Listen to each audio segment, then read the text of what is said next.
नमस्कार प्रिय विद्यार्थियों। हम सूरदास के पदों का अध्ययन कर रहे हैं जो बीए प्रथम वर्ष हिंदी साहित्य प्रथम प्रश्न पत्र में मध्यकालीन कविता का पाठ में संकलित है। सूरदास के ये पद भ्रमर गीत सार से संबंध है। आज जो हम पद लेंगे उनमें पहला पद इस प्रकार है। हम तो कान केली की भूखी, कैसे निर्गुण सुनहि तिहारो, बिरहिन बिरह बिदुखी, कहिए कहा यहो नहीं जानत, काहि जोग है जोग, पा लागो तुम ही सो, वापुर बसत बावरे लोग, अंजन अभरन चीर चारु बरु नेकु आप तन कीजे, दंड कमंडल भस्म अधारी, जो जुवतीन को दीजे, सूर देखी दृढ़ता गोपिन की, उधो यह व्रत पायो, कहे कृपा निधि हो कृपाल हो, प्रेमे पठन पठायो। इस तरह इस पद में गोपियाँ सूरदास से कहती हैं, हम तो कान केली की भूखी। जब उद्धव निर्गुण ज्ञान योग का संदेश देते हैं तो गोपियाँ कहती है कि तुम्हारा निर्गुण ज्ञान योग हमारे कोई काम का नहीं है, क्योंकि हम गोपियाँ श्री कृष्ण की केली क्रीड़ाओं की भूखी हैं। हमने उनके संग रास लीलाएं की है और हम उनकी केली क्रीड़ाओं की भूखी हैं। कैसे निर्गुण सुनहि तिहारो, बिरहिन बिरह बिदुखी। हम भला तुम्हारे निर्गुण को कैसे सुने, क्योंकि हम बिरहणी गोपियाँ विरह से दुखी हो रही हैं। कहिए कहा यहो नहीं जानत, काहि जोग हैं जोग। तुम्हें यह भी पता नहीं है कि तुम्हारा निर्गुण ज्ञान योग किसके योग्य हैं, यानी तुम्हारी योग की शिक्षा किसके योग्य है, तुम्हें यह भी पता नहीं है। पा लागो तुम ही शोभापुर बसत बावरे लोग। गोपियाँ कहती है कि हम तुम्हारे पाँव पकड़ती है, तुम यहाँ से चले जाओ। और कहती है कि उस मथुरा नगरी में सारे बावले लोग रहते हैं, सारे पागल लोग रहते हैं, इसलिए तुम भी यहाँ हमें गोपियों को योग का संदेश देने आए हैं। तो इसमें जानत काहि जोग है जोग, यानी योग किसके योग्य हैं। तो इसमें जोग जोग के दो अर्थ है, तो यहाँ यमक का अलंकार है। आगे गोपियाँ कहती हैं, अंजन अभरन चीर चारु बरु नेकु आप तन कीजे। जो गोपियाँ अंजन लगाती है, आभूषण धारण करती है, वस्त्र पहनती है, सजावट करती है, उन गोपियों के लिए दंड कमंडल भस्म अधारी, जो जुवतीन को दीजे। उन गोपियों के लिए तुम दंड कमंडल जो जलपात्र होता है, भस्म और अधारी सहारे की लकड़ी को गोपियों को अपनाने का कह रहे हो, जो कि ठीक नहीं है। सूर देखी दृढ़ता गोपिन की, उद्धव यह व्रत पायो।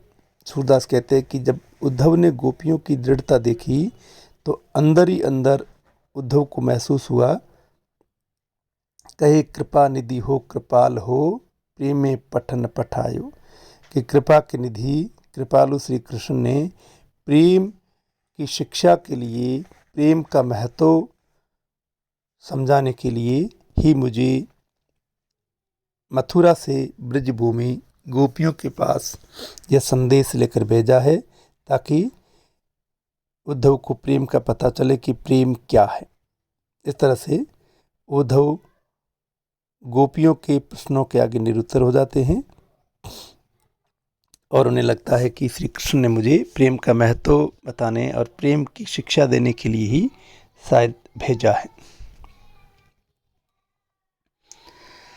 अगला पद इस प्रकार है, आँखियाँ हरि दर्शन की भूखी, कैसे रहे रूप रस राची, ये बतियाँ सुनी रूखी, अवधि गनत एकटक मग जोवत, तब ऐती नहीं झूखी, अब इन जोग संदेशन ऊधो, अति अकुलानी दुखी, बारक व मुख केरी दिखाओ, तुही पै पिबत पतुखी, सूर सिकत हठी नाव चलायो, ये सरिता है सूखी। गोपियाँ कहती है अखियाँ हरि दर्शन की भूखी, हमारी आंखें तो श्री कृष्ण की भूखी है, यानी उनके दर्शन करना चाहती हैं। कैसे रहे रूप रस राची, ये बतियाँ सुनी रूखी, यानी उनके रूप रस में डूबी हुई, श्री कृष्ण के प्रेम में डूबी हुई, उनके रूप रस में डूबी हुई ये आंखें तुम्हारी रूखी बातों को सुनकर कैसे भला शांत हो। अवधि गनत एकटक मग जोबत, तब एती नहीं झूठी, उनके आने का लंबा इंतज़ार करती रही और एक टक नज़र से रास्ते को निहारती रही, तब भी इतनी नहीं दुखी, यानी हमारी आँखें तब भी इतनी नहीं दुखी। अब इन जोग संदेशन उधो अति अकुलानी दुखी, लेकिन अब तुम्हारे योग के संदेश को सुनकर अत्यंत दुखी हो रही हैं। इसलिए गोपियाँ कहती है कि तुम्हारा निर्गुण ज्ञान का योग का संदेश हमारे काम का नहीं है। आगे गोपियाँ कहती है बारक व मुख केरी दिखाओ, दुही पै पिवत पतोखी। उद्धव से कहती है कि हमें एक बार श्री कृष्ण का मुख दिखाओ, जिस मुख से वे पत्तों के दोनों से दूध पिया करते थे, उस मुख को हम पुनः देखना चाहती हैं। सूर शिकत हठी नाव चलायो, ये सरिता है सूखी। सूरदास कहते हैं कि गोपियाँ कहने लगी कि तुम जो निर्गुण की नाव चला रहे हो वो ठीक नहीं है, क्योंकि यह सरिता रेत से भरी हुई है, अर्थात ये सूखी है, क्योंकि हमारे हृदय में निर्गुण के लिए कोई स्थान नहीं है। ऐसे में तुम निर्गुण की नाव चला रहे हो जो कि सार्थक नहीं है, सफल नहीं होने वाली है, और तुम्हें इससे कुछ भी मिलने वाला नहीं है, क्योंकि हम तो एकमात्र श्री कृष्ण को ही मानती हैं। अगला पद इस प्रकार है जाव कहो बूझी कुशलात, जाके ज्ञान न होए सुमाने कही तिहारी बात। कारो नाम रूप पुनिकारो कारे, अंग सखा सब गात। जो पे भले होत कहूँ कारे, तो कत बदली सुता ले जात। हमको जोग भोग कुब्जा को, काके हिवे समात। सूरदास सई सो पति है, पति के पाले, जिन्ह तेहि पछतात। गोपियाँ कहती है कि हे उद्धव, जाओ कहो बूझी कुशलात, तुम यहाँ से मथुरा चले जाओ। मथुरा जाकर से कृष्ण से कहिए कि मथुरा जाकर कृष्ण से कहिए कि मैंने गोपियों की कुशल क्षेम पूछ ली है। जाके ज्ञान न होए सो माने कही तिहारी बात। जिसको जरा सा भी ज्ञान नहीं है, अज्ञानी है, ना समझे, वही तुम्हारी बात को मानेगी। कारो नाम रूप पुनिकारो, कारे अंग सखा सब गात। तुम्हारा नाम भी काला, रूप भी काला, और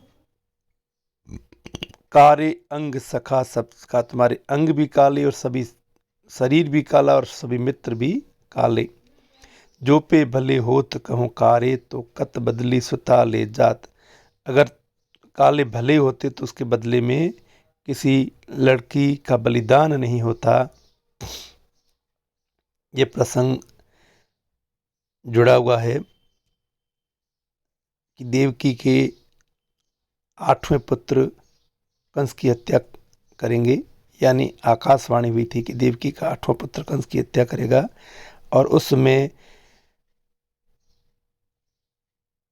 यशोदा की पुत्री को वहाँ छोड़ करके कृष्ण को वहाँ पहुँचाया गया था। तो ऐसे में कहा है कि किसी लड़की का बलिदान हुआ है उनके बदले में कृष्ण को जिंदा रखने के लिए, लेकिन ये तो प्रकृति द्वारा ही होना था, कृष्ण को बचना था। पर इस पद में सूरदास कहते हैं कि जो पे भले होत कहूँ कारे, तो कत बदली सुता ले जात। यहाँ गोपियाँ कहती है कि काले अगर भले होते तो उसके बदले में लड़की को छोड़कर नहीं जाते और लड़की का बलिदान नहीं होता। हमको जोग भोग कुब्जा को, काके हिवे समात। गोपियाँ कहती है हमें तो योग की शिक्षा देने के लिए तुम्हें भेजा है, और कुब्जा के साथ कृष्ण भोग कर रहे हैं, यह भला किसके हृदय में समा सकता है। सूरदास से सो पति के पाले जिनते ही पछतात। इस तरह से गोपियाँ कहती है कि हमने उन्हें पति के रूप में रखा है, उनको पति मान करके, पति समझ करके उनके संग रही है, कैली क्रीड़ाएँ की है, लेकिन अब हमें पश्चाताप हो रहा है, हम पछता रही हैं।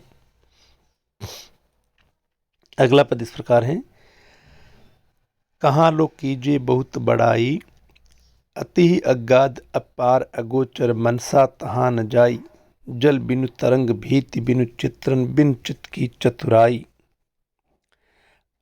अब ब्रिज में अनरीति कछु यह ऊधो आन चलाई, रूपन रेख बदन बपु जाके संगन सखा सहाय, ता निर्गुण सो प्रीति निरंतर क्यों निबेहे री माई, मन चुभी रही माधुरी मूर्ति रोम रोम अरुझाई, हों बल गई सूर प्रभु ताके जाके श्याम सदा सुखदाई।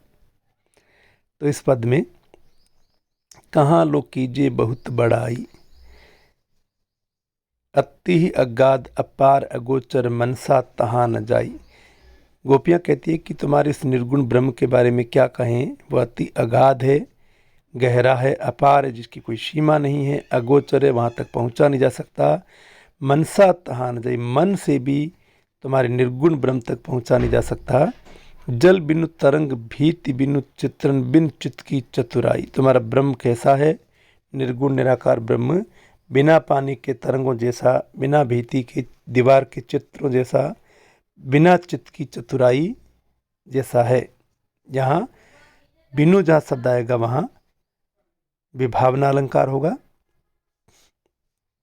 अब ब्रिज में अनरीति कछु यह ऊधो आन चलाई, और यह अनरीति अनीतिपूर्ण बात तुम यहाँ ब्रिज में गोपियों के लिए कर रहे हो, जो कि ठीक नहीं है। रूपन रेख बदन बपू जाके संगन सखा सहाय, जिसका कोई रूप नहीं, कोई रेखा नहीं, जिसका कोई संग नहीं, जिसका कोई साथी नहीं, ता निर्गुण सो प्रीति निरंतर क्यों निबे हे री माई। ऐसे निर्गुण ब्रह्म से भला प्रीति कैसे की जा सकती है और उसका निर्वाह कैसे हो सकता है। मन चुबी रही माधुरी मूर्ति रोम रोम अरुझाई। गोपियाँ कहती है हमारे मन में तो एकमात्र श्री कृष्ण की मूर्ति, श्री कृष्ण की छवि बसती है, रोम रोम उसमें उलझा हुआ है। हों बलि गई सूर प्रभु ताके जाके श्याम सदा सुखदाई। गोपियाँ कहती है कि हम तो उनको भी बलिहारी है, उनके लिए भी बलिहारी जो श्याम को सदा सुखदाई मानते हैं, यानी हम तो उनको भी बलिहारी है जो श्री कृष्ण को सदा सुखदाई मानते हैं, जो कृष्ण को मानते हैं। इस तरह से गोपियाँ श्री कृष्ण के प्रति अपनी अनन्य भक्ति और श्री कृष्ण के प्रति अनन्य प्रेम भावना को व्यक्त करती है और निर्गुण निराकार ब्रह्म को मानने से इनकार करती हैं। इस तरह से हमने ये पद लिए, इस क्रम में हम आगे भी चलते रहेंगे। धन्यवाद।